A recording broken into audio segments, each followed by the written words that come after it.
Sonic Beats.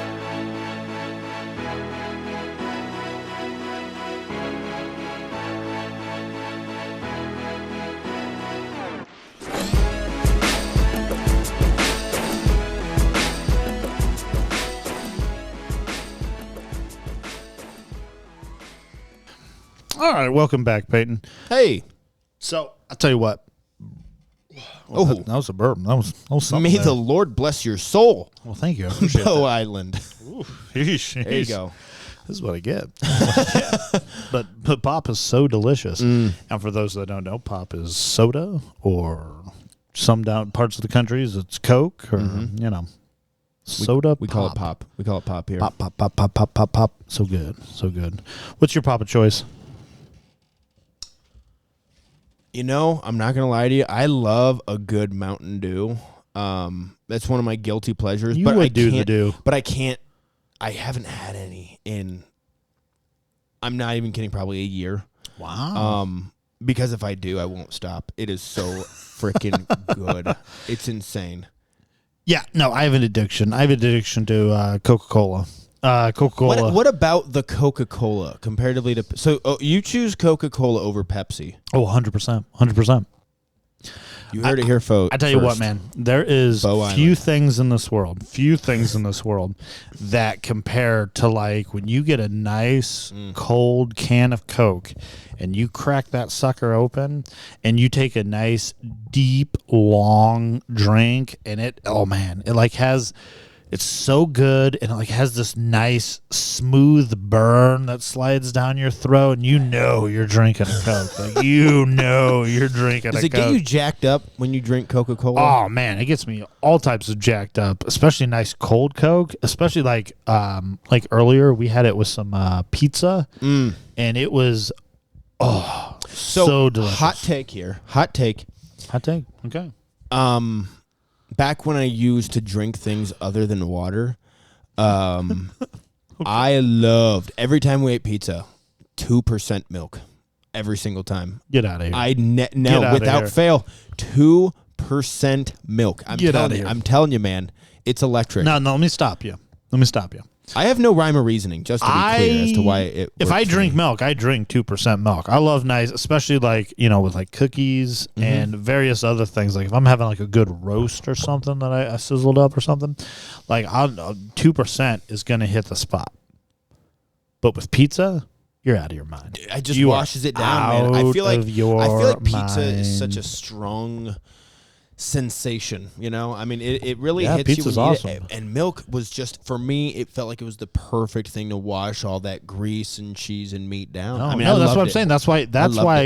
That's why pop, or more specifically Coke, is perfect because it actually breaks down the grease. Milk just mixes with it and just makes it more greasy. Like I don't it's know it's what weird. was going on, It's weird. man, It's but strange. it It's felt strange. right. It felt correct. You gotta tell me you eat mayonnaise with French fries, you weirdo. Who eats mayonnaise with anything? There are people that eat mayonnaise with French fries or ranch. With I think fries. the worst thing I ever saw was mixing ketchup with mashed potatoes. That might have been the most gross thing I've ever seen in my life. ketchup with mashed Like potatoes. no, and it wasn't like ketchup on the side. It was mashed Like potatoes, swirled and they poured it on and then mixed it together. Who did that? Who did that to you? Some kid. This is how you know it had a profound effect on me. This happened when I was 8 years old in the lunchroom at my middle school. I remember this like it was yesterday, vivid. This happened in front of my eyeballs, disgusting. in front of my 8-year-old eyeballs, and I still haven't forgot it. Do you know how much I've forgotten? So when I was young, I had a babysitter that always wanted to put ketchup in our mac and cheese, like our Kraft mac and cheese. Like mix it in. Yeah. Like my favorite food in the world when I was a little kid was mac and cheese. And I was so jacked up like that it was being made. And then she would come in with a big old hunkin' bottle of ketchup and mix it in while she was making it. So we were forced to eat ketchup infused mac and cheese, and it was absolutely disgusting. And she was the only one in the world that liked this. And we kept telling her, like, please don't put in the ketchup. And she's like, no, you need this ketchup. And I'm like, you're insane. And like, we wouldn't eat it. We had to revolt. We revolted against this. And it was we took our stand, but like, it was crazy. It was crazy town. Can you go into you taking your stand? Because I have never heard this story, and I need to. This is insane.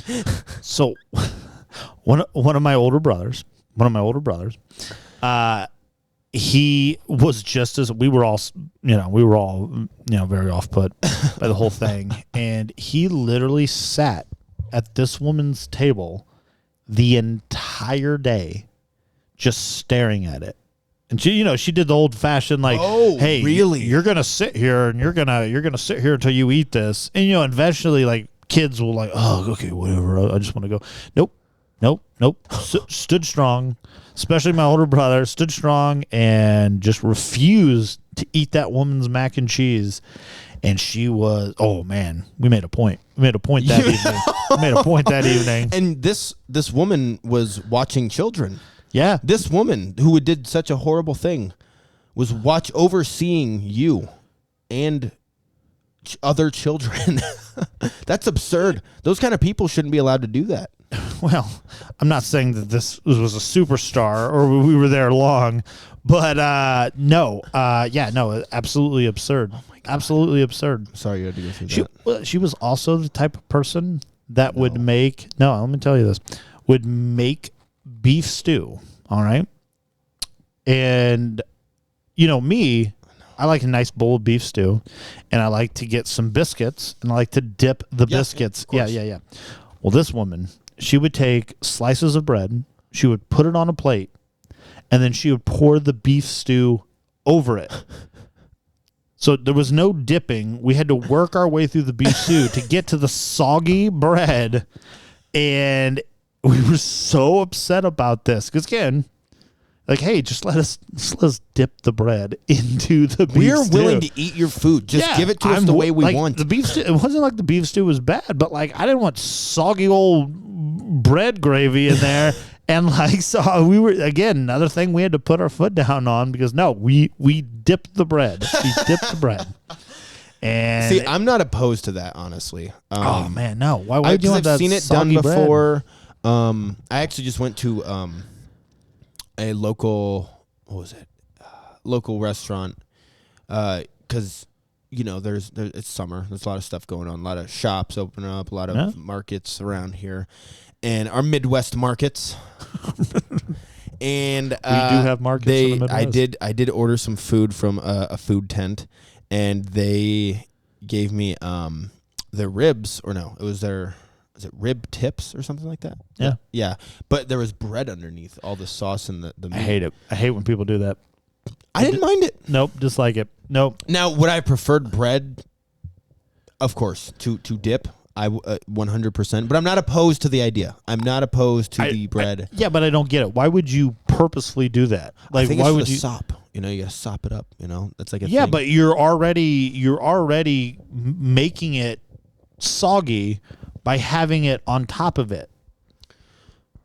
And so, like, I'd prefer, like, having all that goodness and then dipping, and then, like, I don't want the bread. Or I just don't want the bread. Here at Bear Island, we have the real discussions. We take it very seriously here. We tackle the difficult topics here.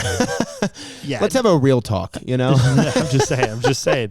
For me, I am an individual that I don't want stuff usually poured over. Like I'm not like a big pour it over my bread person. Okay, I got a proposal or biscuit, for you. something. I got a proposal for you. I'm not different. So, one of my favorite breakfast restaurants around here. Okay. They have what's called the Haystack. Are you familiar? Sounds familiar. It is a plate of biscuits and hash browns. Okay. And scrambled eggs. And they basically just take all of that and they mix it together, and then they throw a bunch of sausage gravy on top of the entire plate. Like a bowl? It's a like a skillet bowl? Dense. It's a deep plate. Okay. It's there's a rim, the elevated rim, but I wouldn't say a bowl. I love it. I love everything about it. I need your thoughts on this because it is delicious.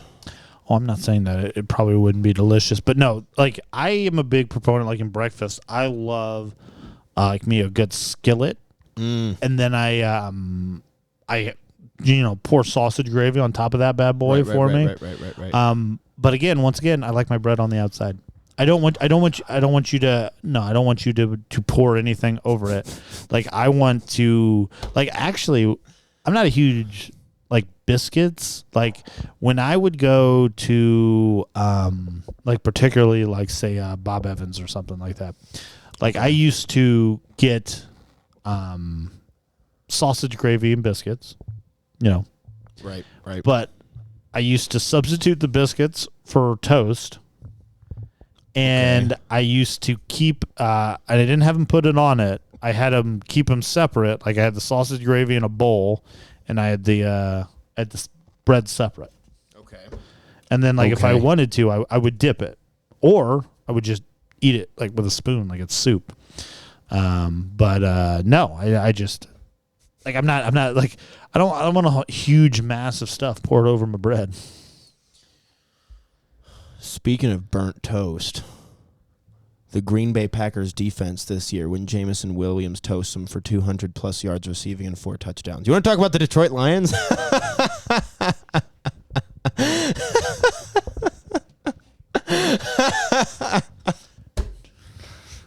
Who is the king of transitions around here, huh? Wow, you just felt that Tell one. me how good that was. So anyway, about Colts football. Fine, we can talk. There's only one thing I want to talk about. It's not super dense, but I would like your opinion on it because I'm a little heartbroken, and I need someone to just tell me it's all going to be okay. You're a little heartbroken about something. Oh yeah. Well, I mean, our best wide receiver, arguably our best wide receiver, Amon-Ra. Amon-Ra's our best wide receiver, and most proven. But our receiver with the most growth potential, in my humble opinion, has been suspended for the first 6 games. Well, he was a first-round pick. Yes, I sure hope you would have some. Well, yeah, exactly. Well, he's not going to be around for the first 6 games, including the first game at Arrowhead Stadium against the Chiefs. He's going to be out for the first 6 games. Was it for gambling? I believe it was. Gambling accusations. And I am very upset. I don't know what we're going to do. I don't know where we're going to go. Also, we have to play the Buccaneers, and they're going to wear their root beer float jerseys for the first time in 30 years.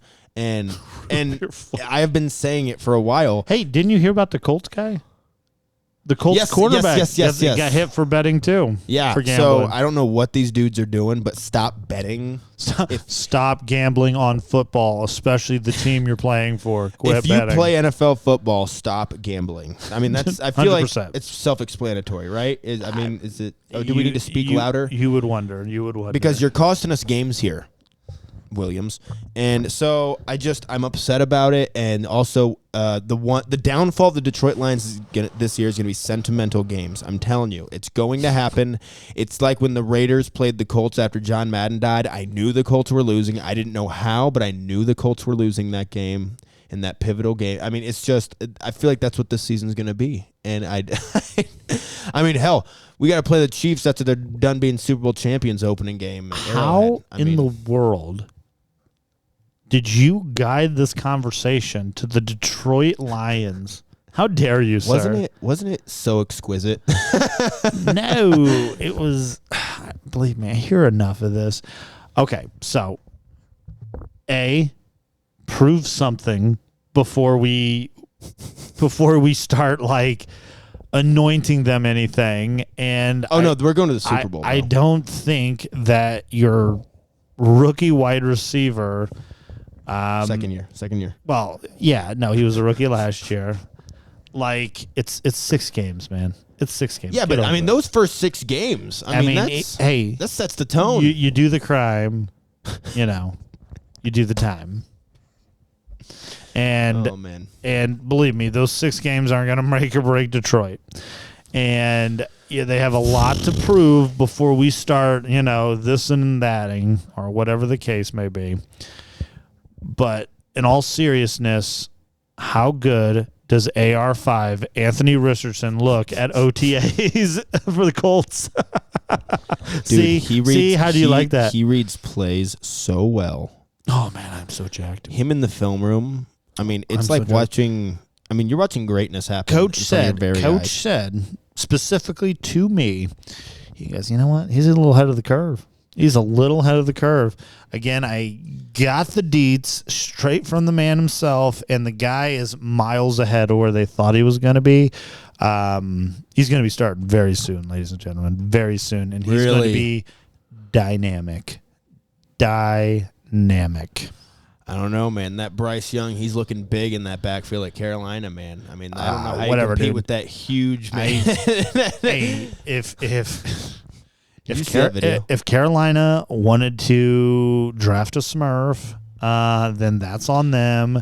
And the Texans are going to Texan everything that they do so they can blow donkey nuts. And Colts all the way, man. We were eyeing them. We would have took him number 1, baby. AR5 represent.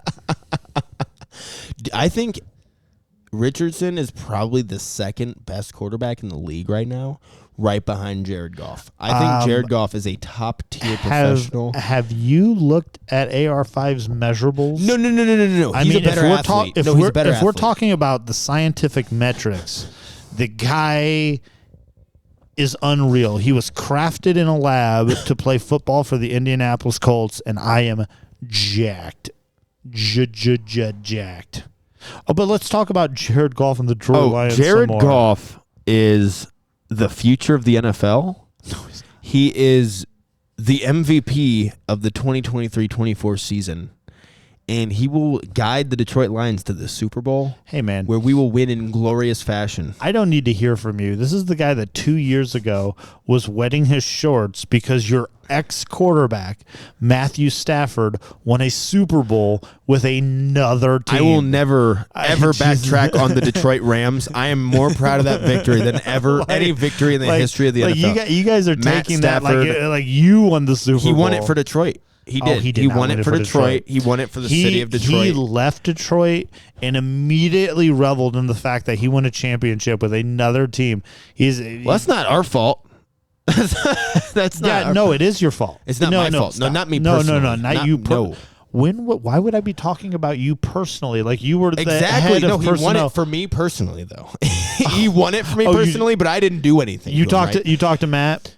Oh, didn't you see him? He thanked us. He thanked us all. He thanked the city of Detroit. Was that before or after he let a woman fall off a platform? We are not talking about that. Was that before or after? Garbage. That is complete garbage. You know what's complete garbage? The fact that he let that woman fall. He didn't let her fall. And then tried to flee the scene. He did not flee the scene. He left her in perfectly capable hands. Thank God his wife came back and held him accountable. Under his instruction. Under his own instruction. He took care of her. I actually heard that he pushed her. I'm pretty sure Matt Stafford pushed that woman off the stage. You're just trying to. You're messing with me now. No. I can't so not only did Matt Stafford push that woman off the stage, but I heard he immediately left the party and started clubbing baby seals. That's kind of what I just heard. And then he met up with Hulk Hogan. They said a bunch of racial slurs together. Well played. Well played. Oh man, that's good, clean fun right there, Bo. Yeah, Bo Island. Look at us. Hey, Look at us right here. Matt this Stafford, is what it's all about. YouTube. No, right you're a good quarterback. Respect you a whole bunch. We know you didn't push that woman off the stage, although you responded maybe a little bit poorly initially at the moment. But hey, we still love you, especially this guy over here. I love you, Matt Stafford. He loves you. Don't ever forget it. I will never turn my back on you ever, and I will cheer on you forever. Yep. AR5's the truth. He's coming. He's coming to a city near you. Is Peyton Island out? Are we out? Are we out of here? Bo and Peyton Island. Wow. Okay. I guess we're gonna end early. Oh, sorry. Are we? No. Your call. You did it. That's it. You said we're done. I didn't mean to. I don't want to talk about anything else with you. I never. No, we can keep going. No, man. you're good. You're good. No, we're good. I'm here, man. Why would we? No, you got in. You wanted to talk about the Detroit Lions, and now you want to get out like in the night. You want to talk about AEW? In the night. Want to talk about AEW? And we're out. Thank you for coming to Bear Island. It has been a pleasure. Like and subscribe. Peyton Island out.